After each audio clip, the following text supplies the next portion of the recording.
Alright, hello, greetings, and welcome everyone to this unique video.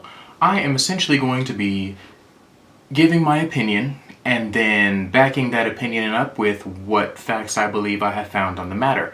If you guys feel the need, please comment below to let me know if I am, full of it or what have you. I don't mind either way, honestly, because this is a new endeavor for me. I am trying to refine my research techniques in order to make sure that I am getting data from the people that I'm interviewing or the people that I'm surveying in a way that makes sense and can be digested into a video. So this is my first attempt at that. I apologize in advance if it so happens that this video is really weird and off base completely wrong, but I'm fairly certain I'm onto something here. Let's get started.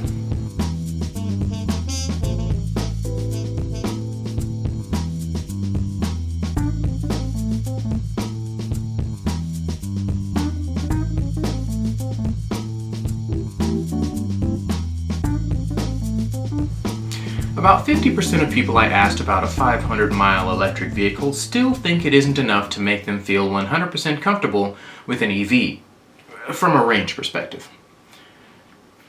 This impromptu poll was done with about 14 folks I work with while riding with them on the bus to the facility I work at on different days individually.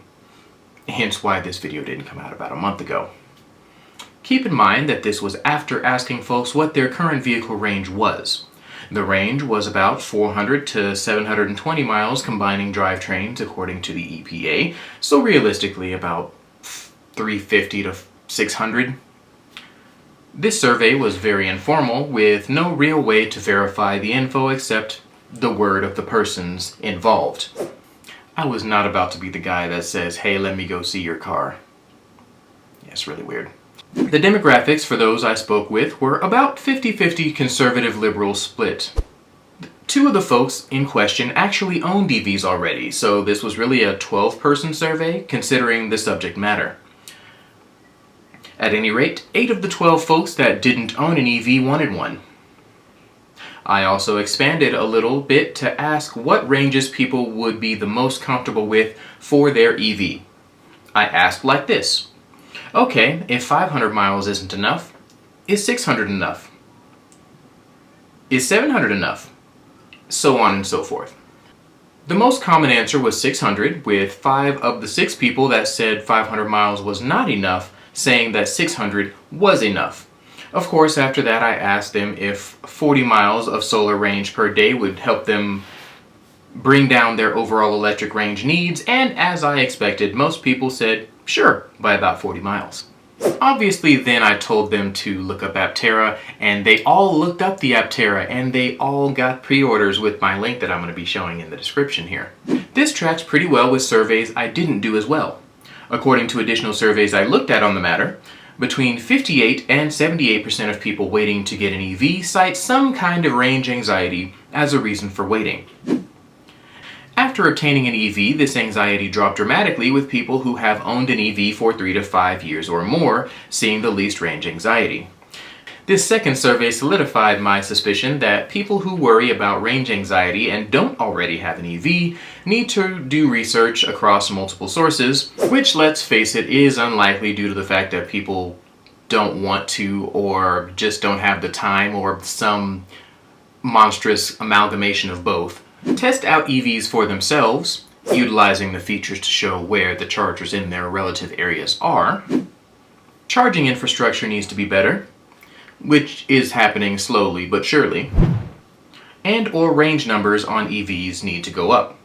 Now, I know a lot of folks on YouTube say there are several ways to get rid of range anxiety beyond those things, and I agree with them.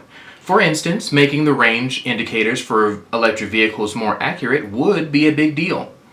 To be fair though, my gas car is wildly inaccurate as well when it comes to the range estimator.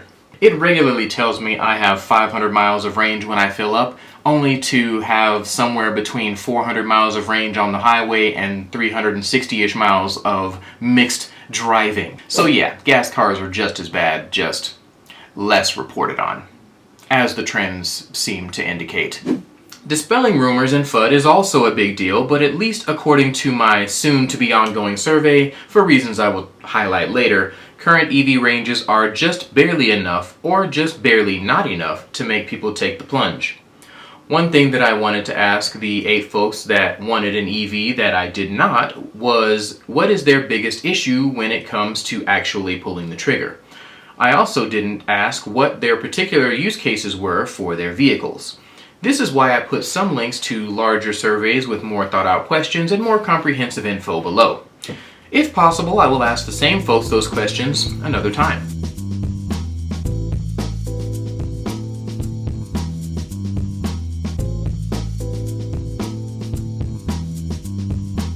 I am a guy who loves driving. I am also in a unique position that I have spoken about more than once on this channel. I travel fairly frequently around Colorado and to various places in Utah. The drive to Utah is about 575 miles, give or take, depending on the route we take. A 1,000-mile range would make it possible, especially with the solar charging of the Aptera, to make that trip with 0 to 1 charges.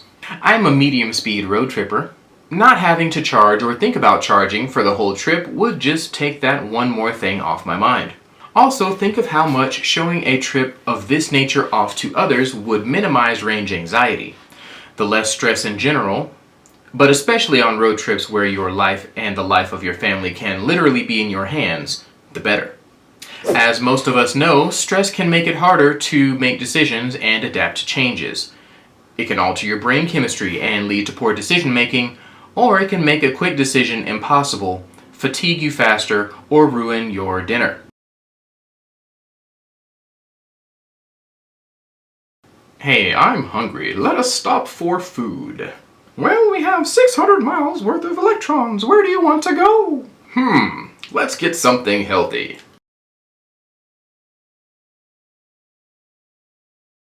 Hey, I am hungry. Let us stop for food. Well, we have like 50 miles left before we run out of gas. Let's go ahead and stop at the gas station. Okay, let's stop and grab some unhealthy snacks at the gas station. The utility of making complete round trips without fueling or charging your vehicle is, in my opinion, a game changer. If that doesn't curtail or outright eliminate range anxiety, I don't know what else will.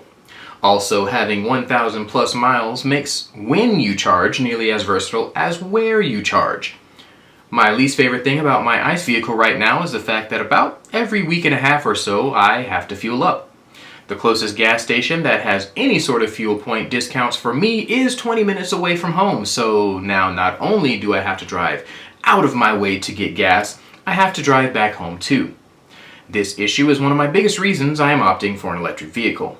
I would have less driving to do because my charging would be done at home instead of at a gas station, and I would be able to avoid the logistics of finding an open pump on busy days. Now that last part would not completely be avoided by EVs because on a road trip I may still have to stop. But if my range is 1,000 plus miles, that problem is basically mitigated.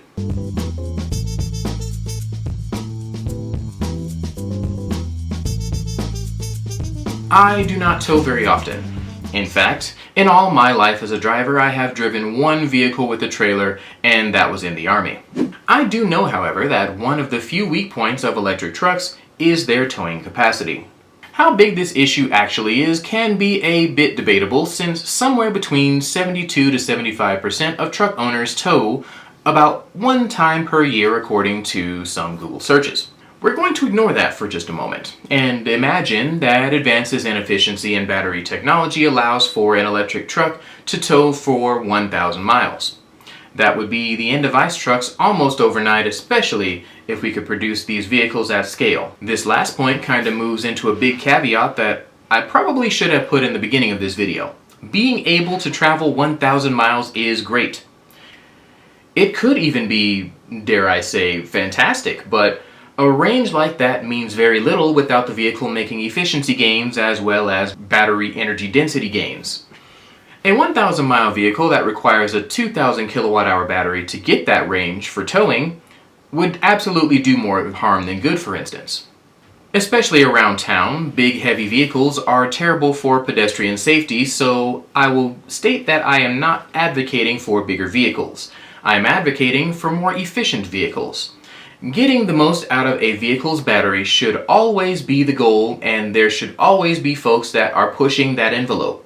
1,000 miles should just be the beginning, because the more efficient, and as a result, the more usable a cheaper EV becomes, the faster we can move to a world where the only vehicle that makes sense is an electric one. As I stated before, this study is ongoing. I am asking more things as I think of them, and I may release another video like this later. If you guys can think of questions that I could or should ask to either members of the EV community or aspiring members of the EV community, please let me know in the comments and I'll do a survey or make a video about it. I would also like to thank everyone who tuned in. Click subscribe buttons, click the bells, and all the other YouTube-y things. I am, and I have always been grateful and thankful to everyone who took the time and continues to show me that this is worth doing. All of you rock. I'll see you next time.